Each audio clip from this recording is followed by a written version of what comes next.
కానీ ఆ వల్ల చేయడం లేదు. ప్రభుత్వం ఒక కూలి మంచికి ఉపాధి పనులకు కూడా 400 రూపాయలు ఇవ్వాలని మనం గవర్నమెంట్ ప్రకారం ఉంది. కానీ ఆ వల్ల జరగడం లేదు. కానీ మంచి సమస్య లేదు. ఎండాకాలం రావాలంటే పట్టాలు ఉండవు. పట్టలు కూడా పట్ట తెచ్చి ఎలా సలపిల్లలు ఉండి కూడా పట్టల కింద పెట్టాల. మజ్జిగ ప్యాకెట్లు కూడా సౌకర్యం చేయాలా. అలాంటివి ఏం లేవు. అక్క మీకు అందరికీ నమస్కారం అమ్మా. సూచన వాళ్ళందరికీ కూడా మాది భారత కమ్యూనిస్టు పార్టీ ఎర్ర జెండా పార్టీ మాది. పత్తికొండ ఎమ్మెల్యే అభ్యర్థికి కె రామచంద్రయ్య పోటీ చేస్తున్నాడు. కానీ అన్ని తెలుగుదేశం పార్టీ పోటీ చేస్తుంటుంది, వైఎస్ఆర్ పోటీ చేస్తుంటుంది.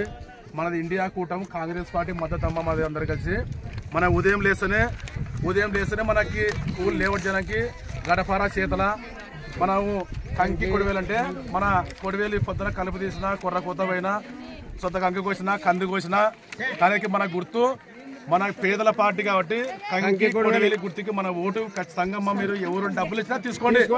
కానీ మనం నిత్యం నూనె పెరిగినా పెట్రోల్ ధర పెరిగినా మంచి సమస్య రాకుండా కూడా ఏం రాకుండా కూడా రోడ్డెక్కి రైతుల కోసం కూడా గిట్టుబాటు రావాలంటే కూడా రోడ్డెక్కి మన కరువు మండలంగా పరిశీలించగలంటే కూడా ఎన్నో ధర్నాలు చేసి కలెక్టర్ ఆఫీస్ కాడికి రకరకాల ధర్నాలు చేస్తే మన కర్నూలు జిల్లాని కరువు జిల్లాగా మార్చింది. మనది కరువు జిల్లా మారిస్తే మనకు వచ్చే రైతు డబ్బులు కానీ రైతు భరోసా కానీ అట్లాంటివి పెండింగ్ ఉంటే ఖచ్చితంగా ప్రభుత్వం నష్టమేరని ఇక్కడున్న అధికారులు నివేదిక కలెక్టర్ మేడం నివేదిక ఇచ్చి కరువు జిల్లా నిజంగా ఇది కర్నూలు జిల్లా కరువు మండలంగా దీన్ని చేయాలా అని చేస్తేనే మనకు రైతులకి న్యాయం జరిగేది. అంటే అలాంటి జరగాలంటే కూడా మనది భారత కమ్యూనిస్టు పార్టీ ఎన్నో పోరాటాలు ధర్నాలు చేస్తే మన కరువు పనిగా ఉపాధిగా రైతు సంఘాలకు అన్ని సౌకర్యం నిలబట్టాలనే వ్యక్తి అంటే ఇలాంటి వ్యక్తులు మన అసెంబ్లీకి పంపిస్తే మన తరపున మాట్లాడతారు.